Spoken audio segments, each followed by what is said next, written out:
be kind of neat to see it to get me excited before I start doing one of these things. But before we do that, can I just start by asking you a couple of questions?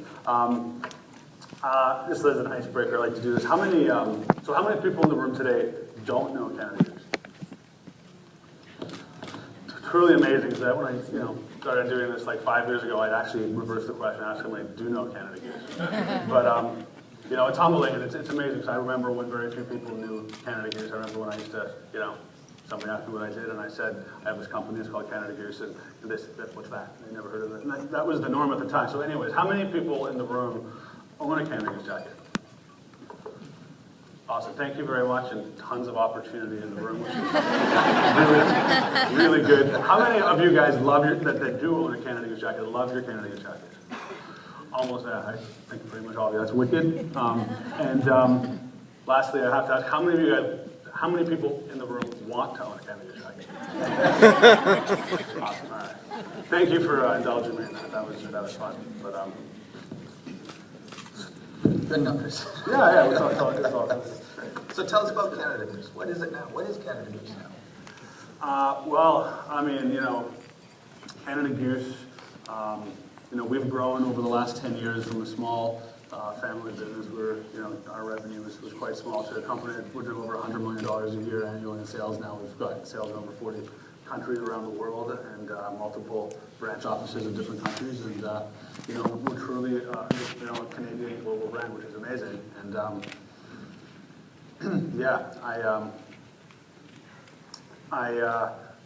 I remember, I'll tell a story if you'd like, but I remember, I'm trying to think of things that you guys would like to hear, and particularly as it relates to this forum. But I remember when we first started, and in the early days when I first started working at Canada Goose, and I never personally thought I would work here. I never, it was a family business, but it wasn't one that was where I knew I'd always do it. In fact, I always thought I wouldn't do it.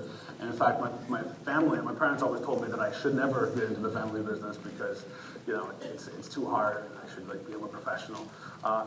Which I didn't do, obviously. But I debated English literature, which helped a lot too. But I remember I decided to go to a trade show in Germany. We went to Germany and went to this trade show. We were very small. I didn't know much at all. I was 24. And I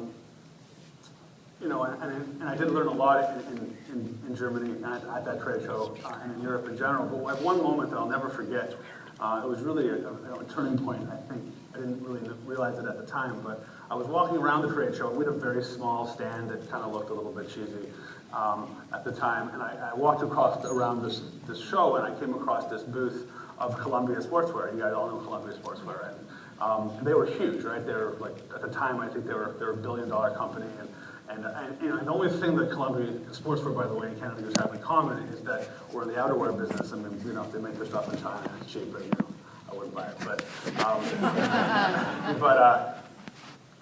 one thing that I knew was that back in 1985, I read this somewhere. Columbia Sportswear was the same size in 1985 as Metro Sportswear, Canada Goose. Metro Sportswear was the company that was the name of the company at the time.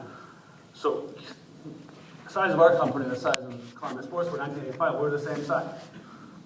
This was in 1997 when I was there, and I happened to know in 1985 Columbia and Canada Goose were the same size, and I was looking at this massive booth and going, what happened, right? How did they grow from that to this while we didn't? I mean, which wasn't about us that time, it was more about them wondering, how did they do that? And it was a very humbling, I think, moment because I had no idea, right? It's like that, I don't even know the first thing to do to start to go from here to there. I just remember the moment. So sorry, but it's I guess we've learned a few things since then, and we're still not as big as Columbia Sportswear, but we're not made in China either, and a lot of other great things. But that's the thing, and that's why I think you're great for this forum, Danny, because as you say, you've got an English literature degree. You weren't looking to get into business, but you started working in the company, and 3 years later you were leading the company. Lots of learning went on in those 3 years, and lots of entrepreneurs are trying to learn those same lessons. What were some of the keys of those 3 years working within the company that David is trying to be leader of the company? Yeah, so when talking about leadership, I don't know, I'm not sure that I even recognized until even 3 years ago that I was a good leader, right? Like I think I was the leader of the company, but that it was actually a competency of mine. I'm not sure I knew that until, I certainly didn't know that in my 20s, but even though I was that, right? But I think that, for me in the 3 years that a lot of it was intuitive. Like I just did the things that I thought were right to do, but I never thought I'd stay. And the reason I stayed, I think that's what's important. I think passion is important, right? You really have to believe in what you're doing. It has to be something that, is important to you and is meaningful to you. And I never thought when I was growing up that I would become passionate about, parkas, but I am, very much so. And, I think that, and there's a number of reasons why that happened. For one, that, we Canada Goose is a brand, and the products are amazing. They work. They're functional. They're the warmest jackets on earth, and they have real meaning behind them. Right? They, when I heard the stories of the people that use our jackets and that work in the coldest places on earth, and that these jackets saves lives, and I didn't know all these things. When I was growing up, as to the degree that I was to discover it in the first 3 years. And the fact that it was real and authentic was really important to me because I don't think I could have stuck around and done this if it wasn't like that. And so I saw that, and then in traveling around a lot, which I did because I really wanted to travel around a lot. Before I joined the company, I was planning to go traveling and write stories, and so traveling was important to me. So I went around and I learned that people wanted real things, right? And I saw that. And I talk a lot about real brands, and I call Canada Goose a real brand today, right? And I don't think there's a lot of real brands in the world today. I think a lot of brands are just smoke and mirrors covered by, big marketing departments and big budgets. And I saw that Canada Goose and our product, we were really the real thing. And so I saw a business opportunity there. I saw there weren't a lot of brands that had that. I think my take on brands today is I think that brands themselves have become commoditized because I think that I think that if you look around, everything is branded.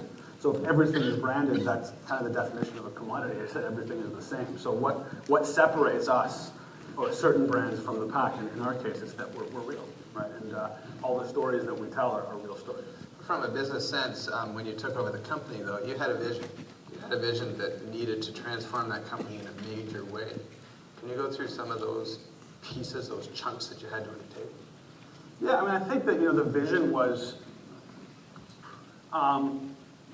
it's interesting how the vision then and the vision now were different entities, right? We're a much bigger company now, and our vision today is to be, our vision is to be Canada's most admired global brand today. At the time, it was not that. At the time, I think I felt that there was opportunity to grow the brand in multiple markets. And it's interesting, actually, the reason why we ended up going international. Other than that, I wanted to travel, which I did, but was that it was easier, and it was easier to sell our stuff in Europe than it was in North America, especially in Canada. It was really difficult here. Why is that?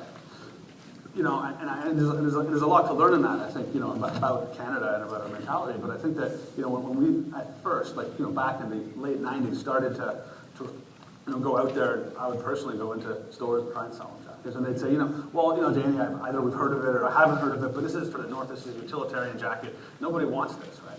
And I knew different because I had been around and speaking to people, but the retailers, we're a wholesaler, we have to go through retailers. The retailers weren't interested. When we went to Europe, it was completely different. They understood that Canada Goose was a quintessentially Canadian product, and that it was made in Canada, and that made in Canada was important. In fact, made in Canada is everything to us, right? If it wasn't made in Canada, they wouldn't have been interested because, you go to Germany, they have, dozens of their own German brands that are made in China. They don't need a Canadian brand made in China, right? So we actually had to go outside of Canada in order to bring it back to Canada, right? Which is the way it worked for us. The growth in the company, your leaps to Europe, those things, presumably, that took a lot of money. And financing becomes a big part of any business growth. These are entrepreneurs as well who face that same challenge. Any advice to them about financing and making themselves attractive for financing?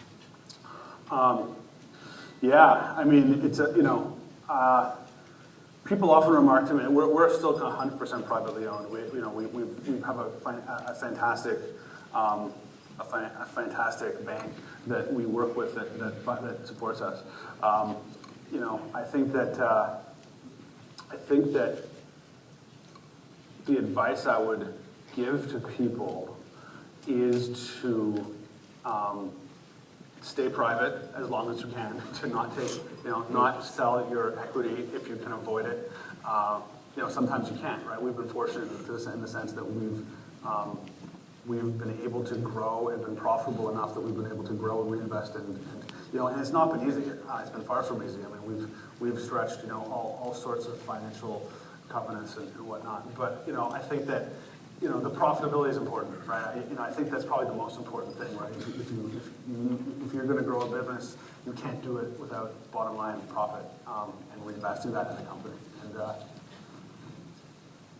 yeah, you mentioned that there are 3 keys to your success. 3 of the keys: it's staying in Canada, keeping your focus, and having a strong office culture. So I want to tackle each one of them. But let's talk about staying in Canada first, because I know that's very important to you. Sure. Yeah, made in Canada is everything to us. You know, I think that,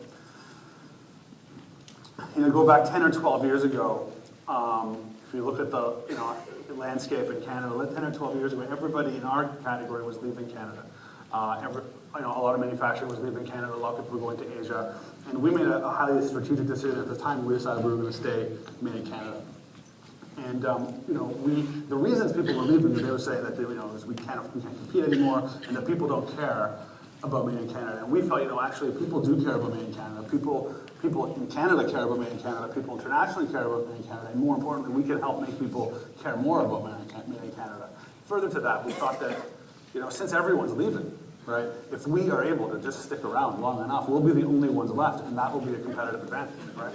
So you know, what an opportunity to do that. You know, we saw, and I see Canada Goose jackets. I mean, Canada Goose jackets like a Swiss watch, right?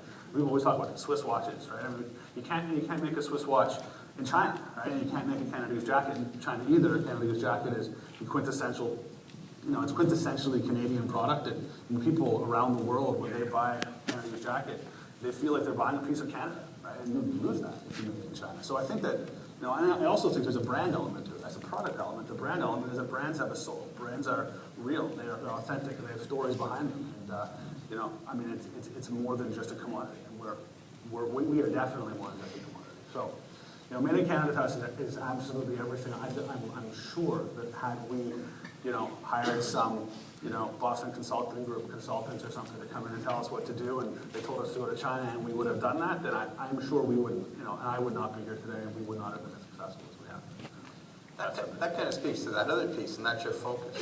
You must really, on some level, see opportunity around every corner, but you kind of keep a focus. How do you do that? How? I don't know.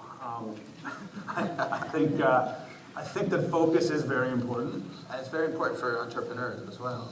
Yeah, I mean, focus is very important, right? I mean, when you're running a business, there is so much to I guess the thing is that there's so much to have to deal with anyways, that if, you know, like, I'll answer it this way, right? I've made, you know, I fortunately have not made the mistakes along the way of buying another business, right? Because the mistakes I could have made along the way that I can see that I did not make, where, you know, I had opportunities to maybe invest in this company or invest in that company or other things like that.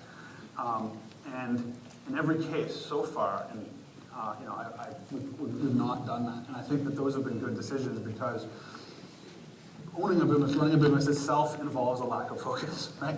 Like there are so many departments, there's so many issues, there's so much to deal with, that having to then deal with that with an entirely other business, I think would be challenging, right? So and then it, that's a good point. I mean, there's different business models and stuff too, but no, I think the focus is, I think that every company that is successful because it is very focused on what it does. You know, and we're also very focused when it comes to products, right? I mean, there's a lot of ways we can talk about focus. We could spend an hour talking about focus, right? But you know, our product line is very focused. Everything that we make, we want to make sure we make it in Canada, number one, and we want to make sure it's the best of its kind in the world, right? So that's why you don't see Canada Goose umbrellas out there, or you know, see a signing license deal.